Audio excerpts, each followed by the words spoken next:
1700 mètres d'altitude. On est à la Folatière, une sorte de roue champignon, un bloc de rocher calcaire énorme. Et ça monte assez bien, hein, ça monte assez vite, donc on arrive vite au sommet.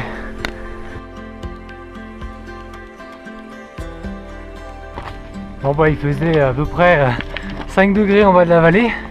Et là avec le soleil qui s'est dégagé, on a une inversion des températures. Il doit faire bien froid en bas de l'autre côté.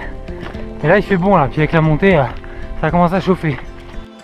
Alors là on a vraiment une magnifique mer de nuages comme je les aime.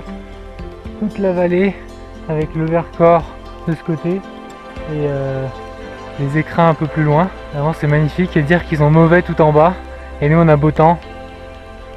Voilà, je vous laisse admirer le paysage. Et le parc régional de la Chartreuse est un espace sensible. C'est pourquoi on vient de croiser des panneaux indiquant la présence d'un tétralyre, de l'environnement du tétralyre. Et il ne faut pas du coup couper les chemins, il faut bien respecter le balisage. Et puis il faut essayer de limiter un petit peu l'impact qu'on peut avoir en tant que randonneur ou en tant que pilote de drone, à savoir pas s'approcher trop près des zones, pas voler à trop basse altitude du coup. On va respecter un plafond de sécurité.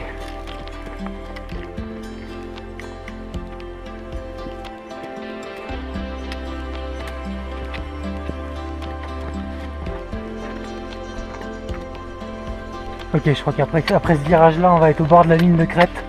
On va voir ça. Ouh là là là là. Oh là là.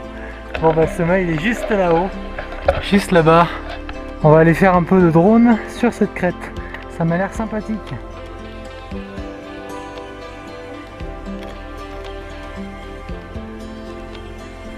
Voilà, en 1h30 on est arrivé quasiment au sommet de la Chamchaude.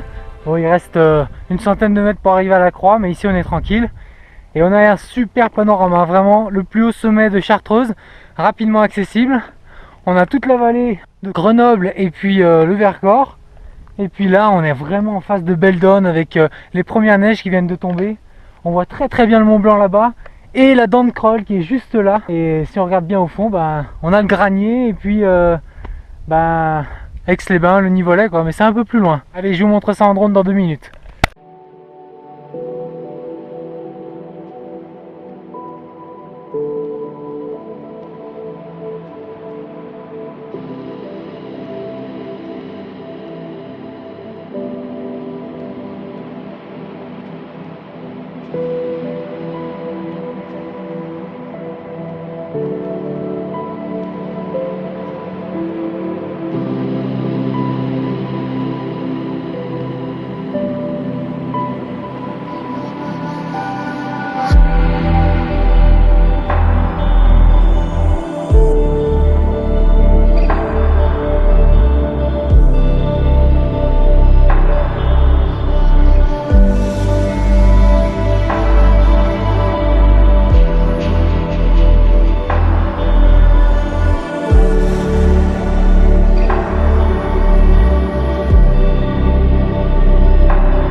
Bon bah pour la fin du sommet c'est quand même un petit peu de grimpette, hein.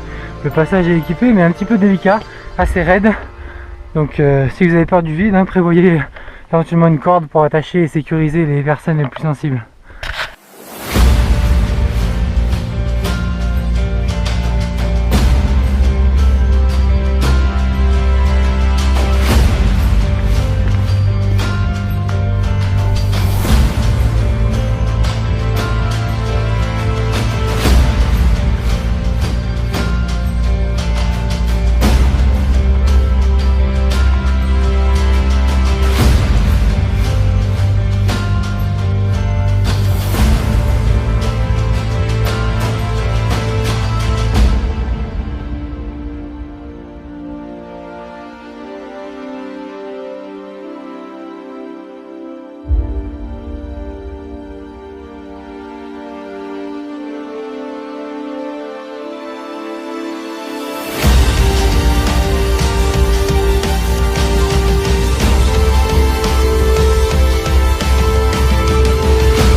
Et alors comme vous voyez, les choucars à bec jaune sont vraiment pas timides.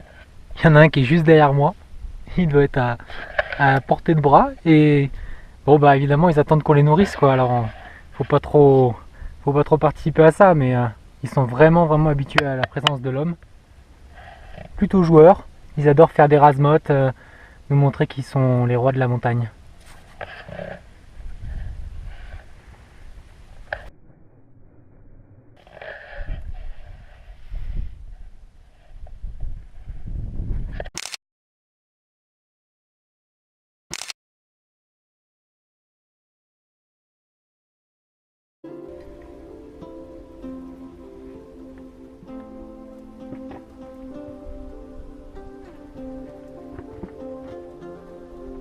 Bon, on entame la descente de 1082 mètres, il faut redescendre à 1300. Mais on va prendre une petite variante. On va passer par les crêtes qui sont en côté sud. Ça devrait nous offrir des belles vues en contre-plongée le long de la crête. Allez, c'est parti.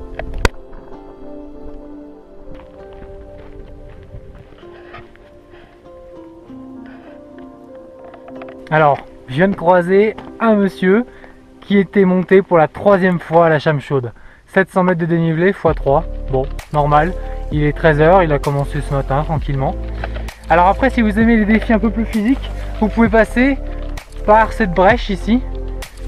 Et là, vous montez avec des baudriers et des cordes, hein, parce que c'est un passage assez vertigineux, style Via Ferrata plus.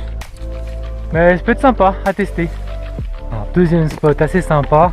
Là, on est vraiment au pied de la falaise. Vous voyez, les sapins sont juste sur le bord et après ça tombe à pic, hein. Il doit y avoir au moins 400 mètres là de ville. Allez, on va aller voir ça depuis les airs.